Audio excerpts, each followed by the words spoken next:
The packed auditorium hummed with anticipation. Over 1,000 people filled the seats, eyes locked on the stage where two men sat at opposite ends of a long wooden table. The debate was about to begin. On one side, Professor Richard Callaway, an atheist scholar with decades of experience dismantling religious arguments. He smirked, adjusting his wire-rimmed glasses as he prepared to shred Christianity apart. On the other side, JD Vance, the best-selling author, senator, and a man who had seen the power of faith firsthand. He sat calmly, his hands folded, eyes sharp but steady. The moderator tapped the microphone. "Professor Callaway, you may begin." The professor stood, his voice smooth and controlled. Christianity is nothing more than a fairy tale, a desperate attempt to comfort the weak and uneducated. Science has made faith irrelevant, yet people still cling to their imaginary sky god. Why? Because they are afraid of the truth. Some in the audience chuckled. Others shifted uncomfortably. The words stung.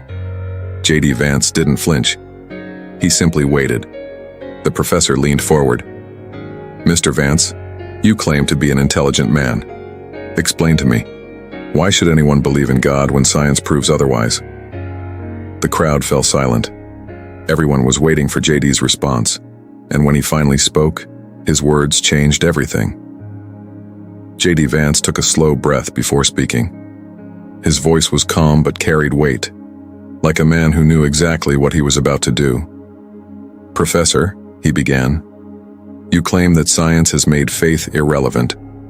But let me ask you, have you ever held a dying loved one's hand?" The room tensed. The professor frowned.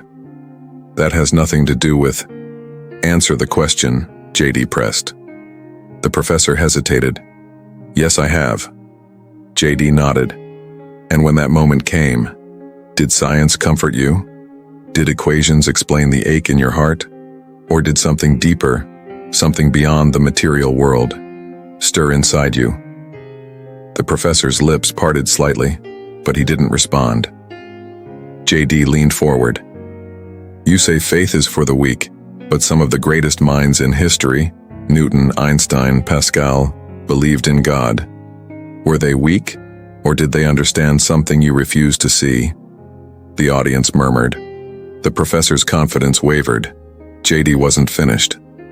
"We believe in love, yet we can't measure it. We believe in justice, yet it's not found in a test tube.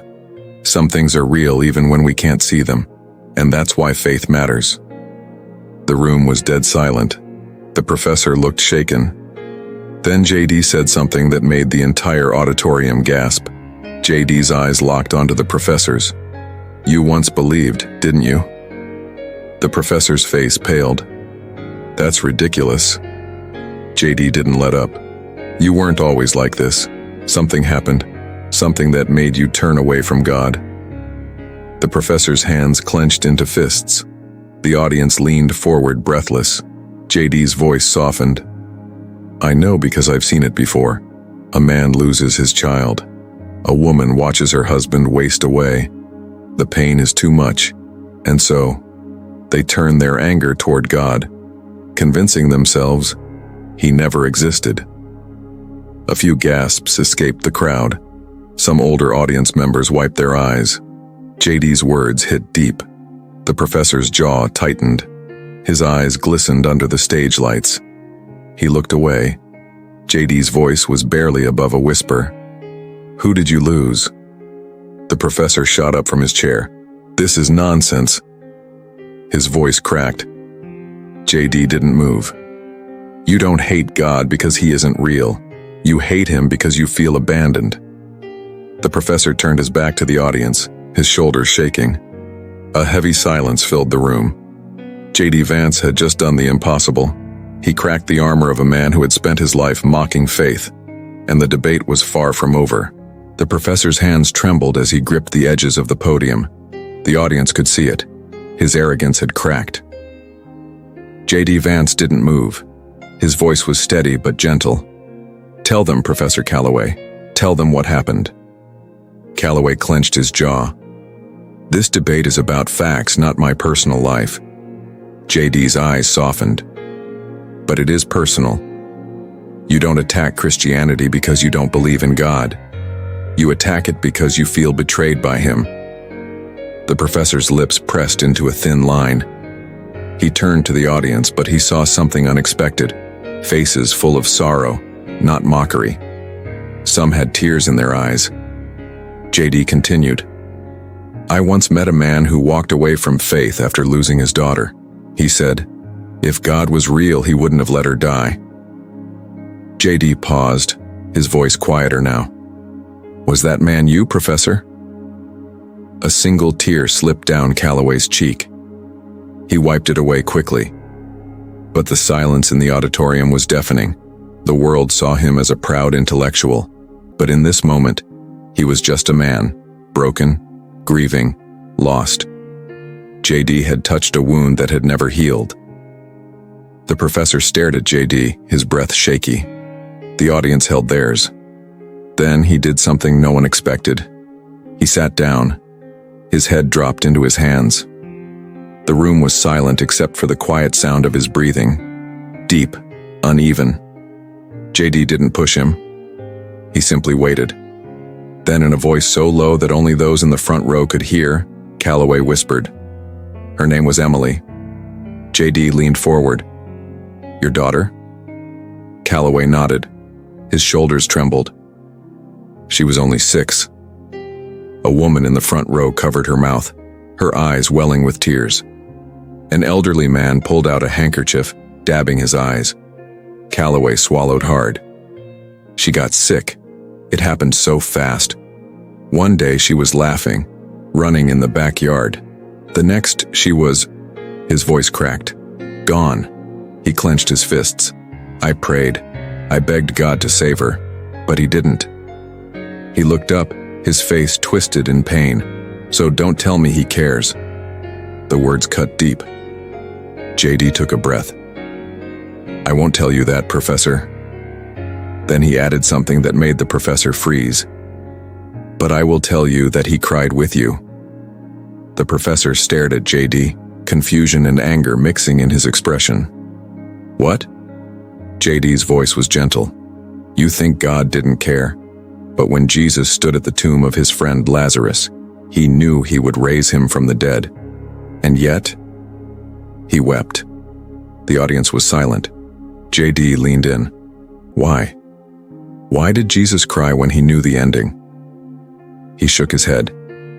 Because he wasn't just fixing the problem. He was feeling the pain, your loss. The professor's lips trembled, his eyes filled with something unreadable. JD looked around the room. How many of you have lost someone? Slowly, hands rose. Dozens, then hundreds. Some wiped tears. Some squeezed the hands of their loved ones beside them. JD's voice softened even more. God never promised we wouldn't suffer, but he promised we'd never suffer alone. A sniffle echoed from the back of the room, then another. Someone let out a quiet sob. Even the professor, so hardened, so angry, closed his eyes, his lips pressing together as if holding back a wave of emotion. And for the first time in years, he didn't argue. He just sat there, broken. Because deep down, he knew JD was right. The professor swallowed hard. His fingers clenched into fists on the table. His whole life he had prided himself on being unshakable, logical, above the weakness of faith. But now, in front of hundreds of people, something inside him was breaking. JD Vance didn't press him.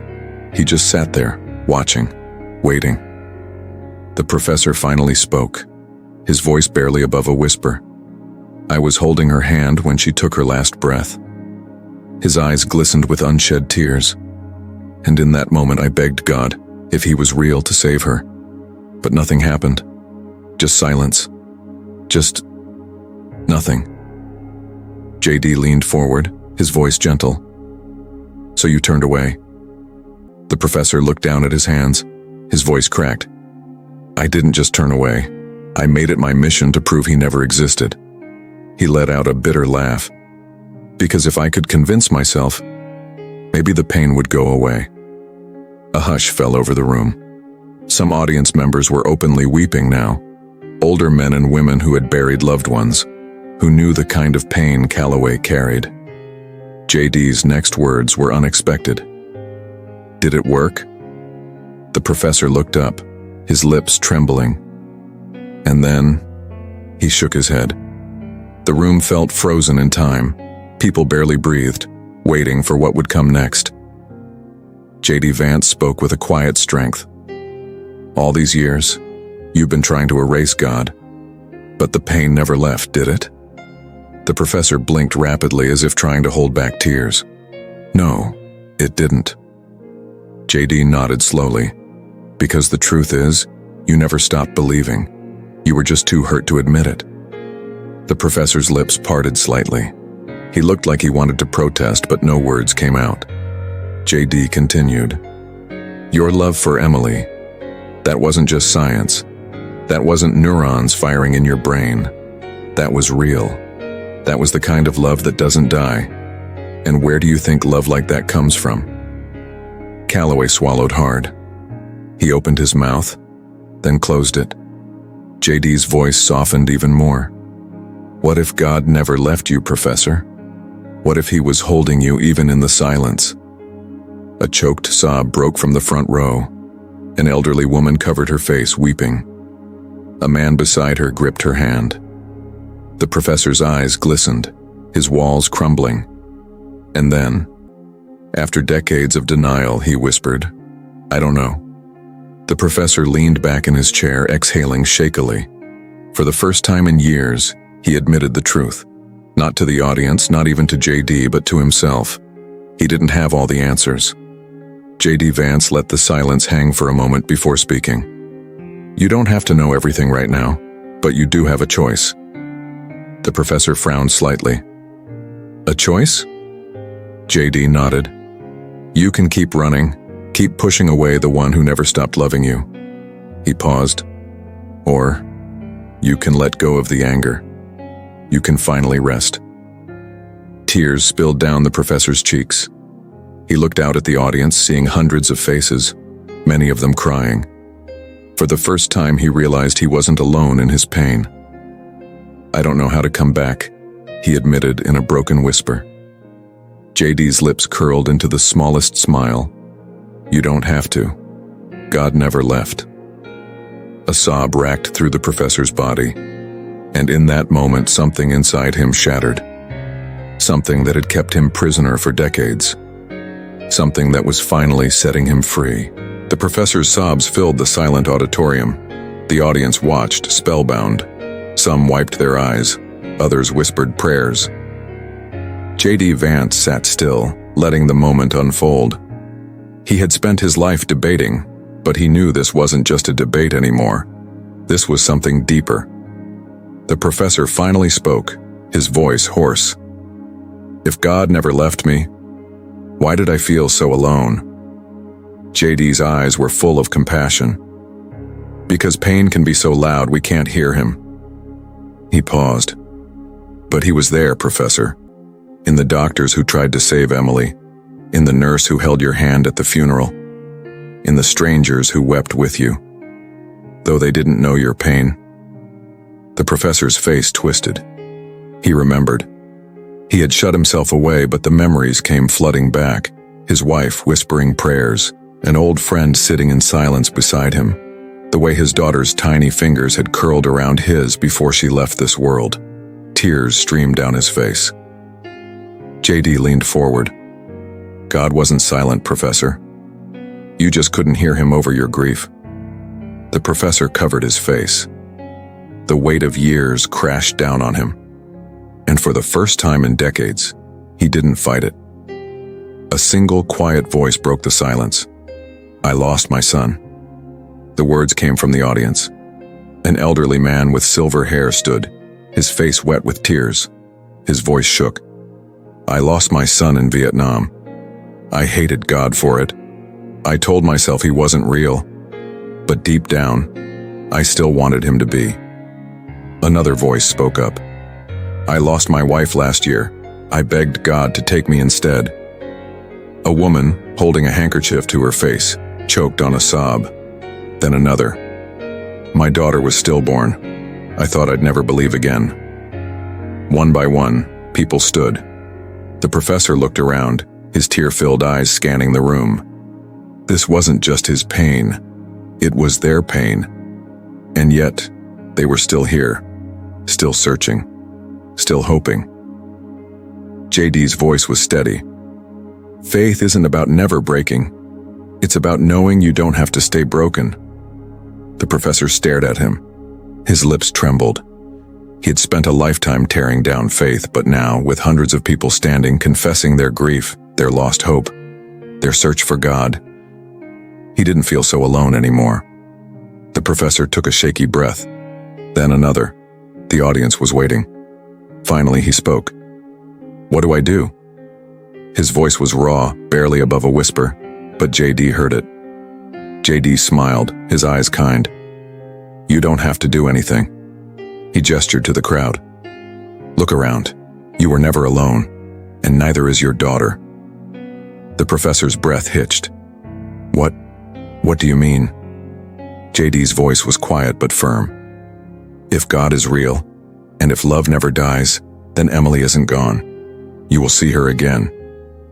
The words hit like a lightning bolt.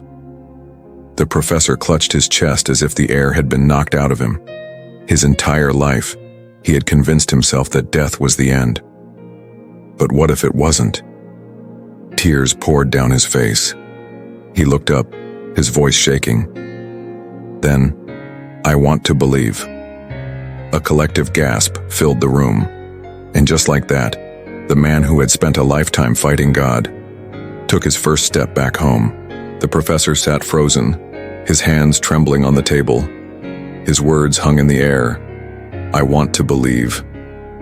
For the first time in decades, he had spoken not as a scholar, not as a debater, but as a man, wounded, broken, longing for something more. The audience was in shock.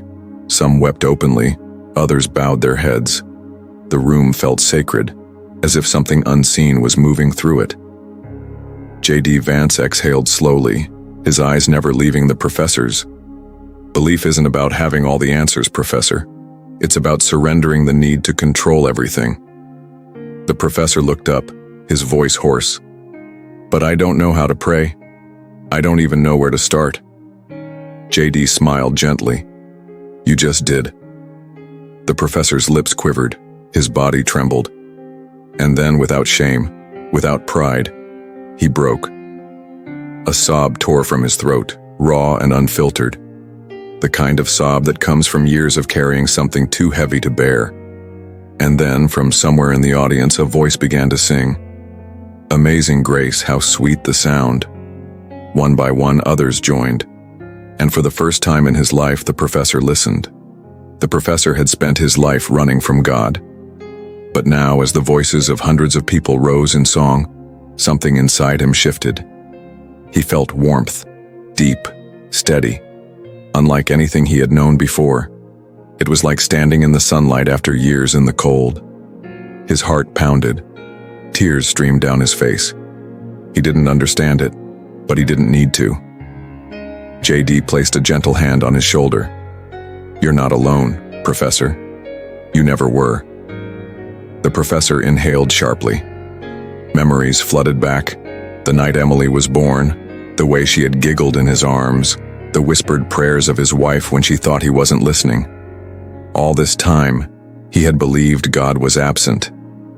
But now, he saw the truth. God had been there in every moment. His knees went weak. He clutched the table, his whole body shaking. JD's voice was steady. You don't have to run anymore. The professor lifted his eyes, and for the first time, he wasn't searching for an argument.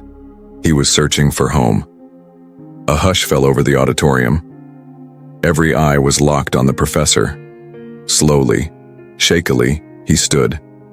He turned to JD, his voice thick with emotion. What do I do now? JD smiled, his eyes shining. You take one step, and then another. The professor swallowed hard.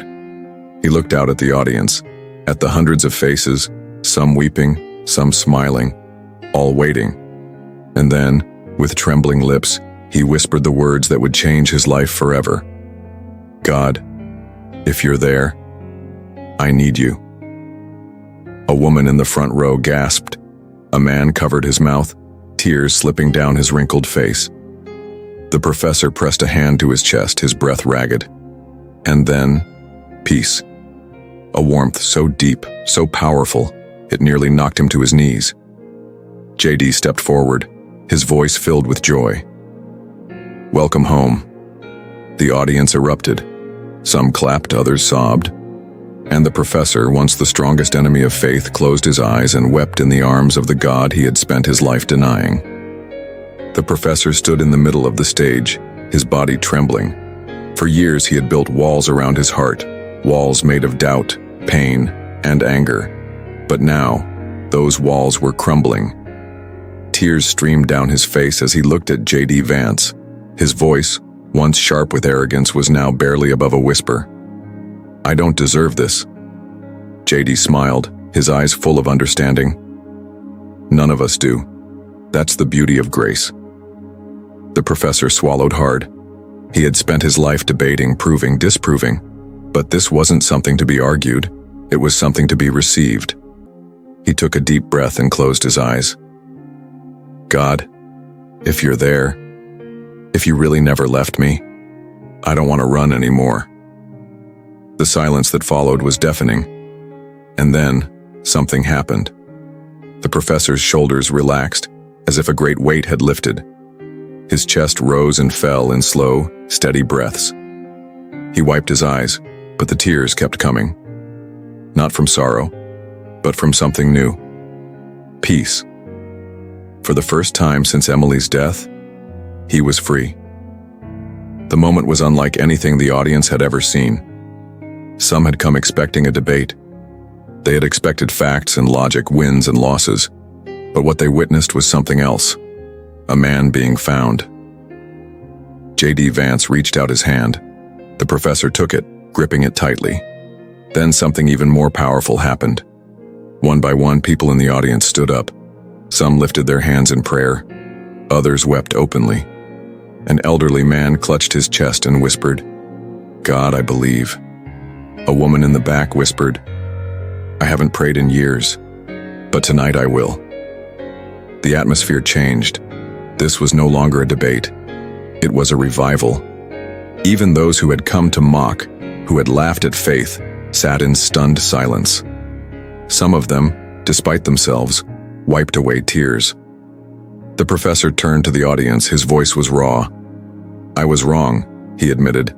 I spent my life trying to erase God, but he never erased me. A hush fell over the room, and then thunderous applause. But it wasn't just applause. It was something holy. As the debate ended, the professor stood beside JD Vance, looking out at the faces before him. People were hugging, crying, praying. The professor turned to JD. His voice was steady now.